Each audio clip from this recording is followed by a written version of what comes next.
नमस्कार मित्रों, मैं एसवी भारद्वाज एक बार आपका फिर से अभिनंदन करता हूं। 2025 से लेकर 2027 तक हम बात करेंगे वृश्चिक राशि लगन वालों की। यहाँ पर आपको ये बताना चाहता हूँ, आप ढैये के प्रभाव से आज़ाद हो जाते हैं इस अवधि में। और जब व्यक्ति के ऊपर शनि का प्रभाव शुभ हो जाता है, हालांकि ये प्रभाव शनि का अक्टूबर एंड से शुभ हो जाता है, कुछ दिनों की बात है अभी, क्योंकि इस तरह की स्थिति में है तो आपको अक्टूबर तक धैर्य रखना चाहिए। तो ढैये का प्रभाव काफ़ी कम हो जाएगा, ये आपको बताना चाहता हूँ। और जनवरी से 2025 से ढैया मुक्त हो जाएंगे आप ऑलमोस्ट, क्योंकि हम इसे उतरता हुआ शनि कहते हैं। और 2025 मार्च से शनि पंचम भाव में आ जाएंगे आपके चतुर्थ भाव को छोड़कर। तो निश्चित तौर से यह दिन आपके लिए सर्वश्रेष्ठ होगा। यहाँ पर आपके रास्ते में जो बाधाएं हैं, जो आप उन्नति चाहते हैं करना परंतु कर नहीं पाते, कभी मन साथ नहीं देता, कभी स्थितियां साथ नहीं देती, कभी रिश्ते नातेदार दोस्त साथ नहीं देते, कभी धन की स्थिति ऐसी होती है कि काम करना चाहते हैं परंतु धन की कमी के कारण काम कर नहीं पाते।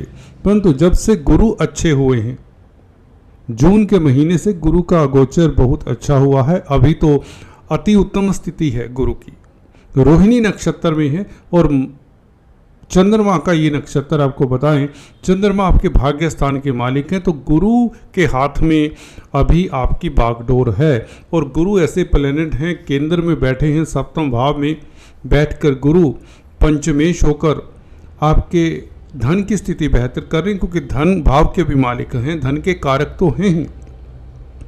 केंद्रीय प्रभाव और वैसे भी राशि को देख रहे हैं, गुरु की स्थिति बेहतर है। तो बच्चों को के लिए गुरु का गोचर अच्छा है, आपकी संतान के लिए। दूसरे, ये अगर आप स्पेकुलेशन का कामकाज करते हैं, शेयर बाजार में कोई इन्वेस्टमेंट करते हैं तो भी बेहतर है गुरु की स्थिति। राजनीति में है तो बेहतर है। और लव रोमांस के लिए, मैरिज लाइफ के लिए ये बहुत उत्तम स्थिति है। आपके वैवाहिक जीवन के लिए गुरु मई 2025 तक बहुत अच्छी स्थिति में है। सिंगल्स की, बैचलर्स की शादी के योग भी बनाते हैं ये गुरु, ये मैं अक्सर बताता आया हूँ। बात करेंगे हम ज़्यादा शनि की इस वीडियो से। शनि दोस्तों, ढैया का प्रभाव वृश्चिक राशि के ऊपर जो ढैया है, वह प्रभाव अक्टूबर अंत से ऑलमोस्ट जीरो हो जाता है। उतरता हुआ शनि कहेंगे, तब शनि मार्गी हो जाएंगे। वक्री शनि निश्चित तौर से कहीं ना कहीं धीमी गति से चलने वाले प्लेनेट हैं, तो धीमी गति से सफलता देते हैं या कहीं ना कहीं दिक्कतें भी दे दिया करते हैं, जिनके शनि कुंडली में अच्छी स्थिति में नहीं होते। अब शनि अच्छी स्थिति में है कि नहीं आप कैसे जानेंगे, क्योंकि आपको तो एस्ट्रोलॉजी का हो सकता है इतना ज्ञान ना हो। देखिए, शनि जब शत्रु राशि में हो, शत्रु मंगल होते हैं शनि के, आपके राशिपति। शनि जब राहु केतु के संग हो, या शनि सूर्य की राशि में हो, सूर्य भी मित्र नहीं है शनि के, चंद्रमा की राशि में हो, तो भी इस तरह के स्थितियों में शनि इतना अच्छा फल नहीं देते। या कई बार ऐसा होता है कि शनि राहु केतु के ही नक्षत्र में हो, ये भी अच्छी स्थिति नहीं मानी जाती। कुंडली में राहु केतु के संग हो और शनि 0 डिग्री पे हो, भाव संधि पर हो, और D9 चार्ट में 6-8-12 में हो, 6-8-12 भावों के मालिकों के साथ हो, तो भी ये शनि इतना अच्छा फल नहीं देते। तो उन जातकों के लिए शनि के उपाय करते रहना चाहिए अगर आपकी कुंडली में है और शनि की खासकर दशा अंतर्दशा चल रही है, महादशा अंतर्दशा चल रही है, तो आपको शनि के दान करते रहना चाहिए। और अक्टूबर तक कम से कम आपको ये दान पुण्य कर लेना चाहिए। शनि के बीज मंत्रों का जाप करना भी इसमें सहायक रहता है। और पीपल के पेड़ के नीचे सरसों के तेल का दिया जलाते रहें शनिवार के दिन। दशरथ कृत शनि स्तोत्र का जाप करते रहें अक्टूबर अंत तक। उसके पश्चात शनि जैसे ही मार्गी होते हैं नवंबर में, तो आपके लिए स्थितियां बहुत बेहतर हो जाएंगी और शनि का प्रभाव जो ढैया जैसा प्रभाव है वह नहीं होगा। और जैसे ही 2025 चढ़ता है तो मुझे लगता है आपके लिए बहुत बेहतर स्थितियां होंगी। कौन से क्षेत्रों से आपको लाभ हो सकता है, कौन से क्षेत्रों से अवरोध दूर होते हैं, उसके ऊपर टिप्पणी कर देते हैं। दोस्तों 2025 से लेकर 2027 मिड तक शनि ये पंचम भाव में रहेंगे। पंचम भाव विद्या बुद्धि संतान का है, आपके पूर्व पुण्यों का है। यहाँ पर गुरु की राशि में शनि कोई बुरा फल नहीं देने वाले, क्योंकि गुरु शनि के शत्रु नहीं है। जैसा कि अभी बताया, शत्रु राशि में नहीं होने चाहिए शनि, ना गोचर में हो ना ही ये आपकी कुंडली में। अगर होते हैं तो वह उपाय से उसका निदान किया जा सकता है। तो शनि यहाँ पर बैठकर आपके 11वें भाव को देखेंगे। पंचम भाव में आने के पश्चात शनि 2025 से लेकर 27 मिड तक ये 2.5 साल अब यहाँ पर रहेंगे। एक राशि में दोस्तों आपको बता दें शनि 2.5 साल रहते हैं, तो ये 11वें भाव को देखेंगे जहाँ पर कालपुरुष की कुंडली में शनि की कुंभ राशि आती। तो 11वें भाव के ऊपर शनि हो, वैसे भी कोई भी ग्रह हो, क्रूर ग्रह होने चाहिए। क्रूर ग्रह होते मंगल, शनि, सूर्य, राहु, केतु, इनका प्रभाव 11वें भाव के ऊपर खराब नहीं करता अगर अच्छा फलदायी ना हो। यहाँ पर शनि क्योंकि आपके चतुर्थ भाव के मालिक हैं, 11वें भाव को देखेंगे तो प्रॉपर्टी से, जमीन जायदाद से फायदा, प्रॉपर्टी बनने के योग, आय के साधन बढ़ेंगे। शनि से संबंधित कामकाज करने वालों के लिए काफ़ी फायदेमंद रहेगा ये दृष्टि। शनि चतुर्थेश होकर पंचम भाव में बैठेंगे तो ये केंद्र त्रिकोण राजयोग बना देंगे, जो बहुत जरूरी है आपके लिए, आपकी तरक्की के लिए बहुत जरूरी है।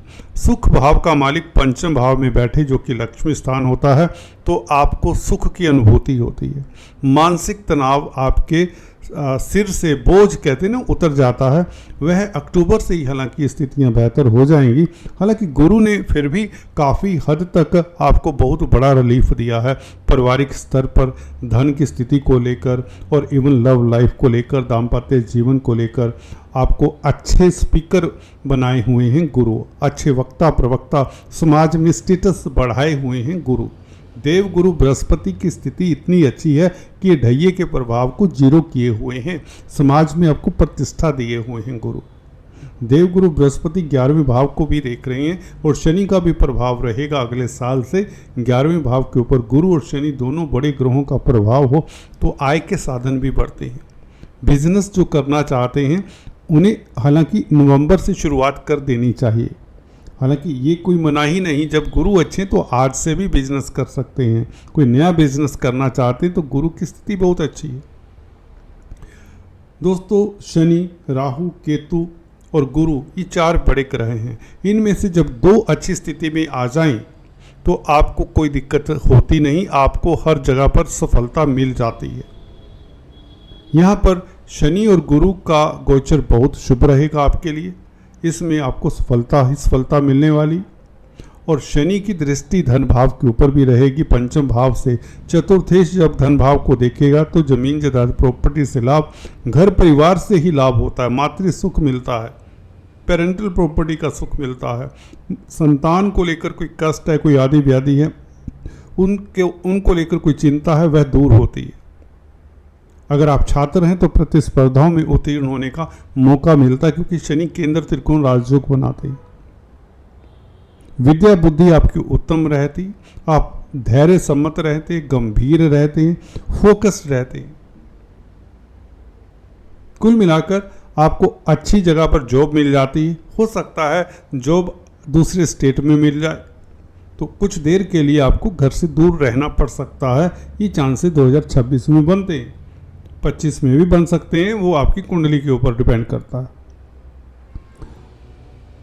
ये शनि का प्रभाव सेकंड हाउस के ऊपर दशम दृष्टि बहुत बेहतर रहने वाली, आपके बैंक बैलेंस को बढ़ाएगी। चल अचल प्रॉपर्टी आपके एसेट्स बढ़ेंगे और 2.5 साल के लिए आपको उच्च पद देगा ये शनि।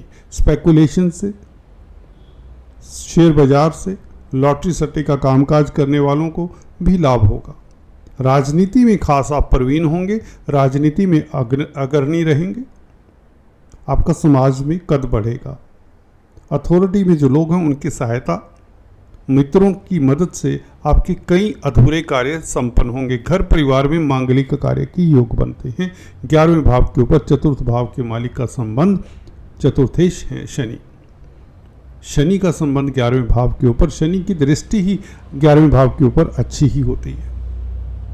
तो शनि का ये प्रभाव आपको नवंबर से अक्टूबर अंत से मिलना शुरू हो जाता है और अगले साल से जैसे ही शनि ये पंचम भाव में आते हैं तो ये शुभता हर तरफ आपको नजर आएगी। चाहे स्वास्थ्य की आपकी बात हो, आपके संतान की बात हो, आपके परिवार की बात हो, धन की स्थिति की बात हो, कर्जे की बात हो। जी हाँ दोस्तों, कर्जे से निजात मिलती है, कोर्ट कचहरी से आपको निजात मिलती है। आप शत्रुहंता रहेंगे। इस अवधि में आपको शत्रुओं ने प्रताड़ित काफ़ी किया होगा, कर्जे से परेशान होंगे, धन की किल्लत होगी वो शनि के कारण। अभी आपके रोग कष्ट दूर होंगे, धन की स्थिति बेहतर होगी, पारिवारिक स्थितियां उत्तम होंगी, कला क्लेश दूर होगा। हालांकि गुरु ने बागडोर संभाल ली हुई है, काफ़ी हद तक स्थितियां बेहतर हैं, पारिवारिक लाइफ उत्तम है। पर धन की जो कमी होती है वह कमी नहीं रहेगी। ये अक्टूबर के अंत से शुरू हो जाता है शनि का ये गोचर। गुरु जब तक रोहिणी नक्षत्र में या भाग्यशाली रहेंगे, विदेशी कामकाज करने में आपको सफलता दे रही, एक्सपोर्ट इंपोर्ट के कार्यों में सफलता, धर्म कर्म में आपकी रुचि, जिससे आपको लाभ भी होता है। रोहिणी नक्षत्र में गुरु का गोचर आपके लिए शुभ है और 2025 तक गुरु का टोटलिटी देखें गोचर बहुत अच्छा है। शनि और गुरु दो आपके लिए इस अवधि में 2027 मिड तक अच्छा ही फलदाय देने वाले हैं, क्योंकि गुरु जब आगे चले जाएंगे मिथुन राशि में तो अपनी राशि को, धन भाव को देखेंगे, कुटुंब के भाव को देखेंगे। कोई भी ग्रह अपने भाव को देखे तो उस भाव को तार देता है, उस भाव के अच्छे फल मिलते हैं। तो गुरु का मई 2025 से लेकर जून 2026 तक गोचर जब अष्टम भाव में भी होगा तो ये धन भाव को देखेंगे, कुटुंब के भाव को देखेंगे तो धन की वृद्धि करेगा। उधर शनि की स्थिति अच्छी हो जाएगी, 11वें भाव को देखेंगे शनि पंचम भाव से, इधर गुरु सेकंड हाउस को देखेंगे, धन के कारक भी हैं और धन स्थान को भी देखेंगे। तो आप सोच सकते हैं स्थितियाँ शनि ही सही बेहतर हो जाएंगी। खासकर शनि के गोचर का इंतजार करिए अक्टूबर तक। अक्टूबर के पश्चात आपके लिए स्थितियां बहुत सहज होंगी। ज़मीन जायदाद प्रॉपर्टी संबंधित कामकाज में सफलता और कैरियर को लेकर, नौकरी को लेकर कोई बाधा है, कोई अवरोध है, वह दूर होता है। आपको अच्छी जॉब मिलने के योग बन जाते हैं नवंबर से, जब शनि मार्गी होते हैं और हम इसे उतरता हुआ शनि कहते हैं। ढैये का प्रभाव ऑलमोस्ट 0 हो जाता है। तो नौकरी हो, रोजगार हो, व्यापार हो, घर परिवार हो, धन धान्य हो, सेहत हो, बच्चों को लेकर कोई परेशानी हो, सभी एरिया से आपको सफलता मिलने शुरू हो जाती है। दोस्तों आज इतना ही। Please do subscribe, like and thanks for watching this video.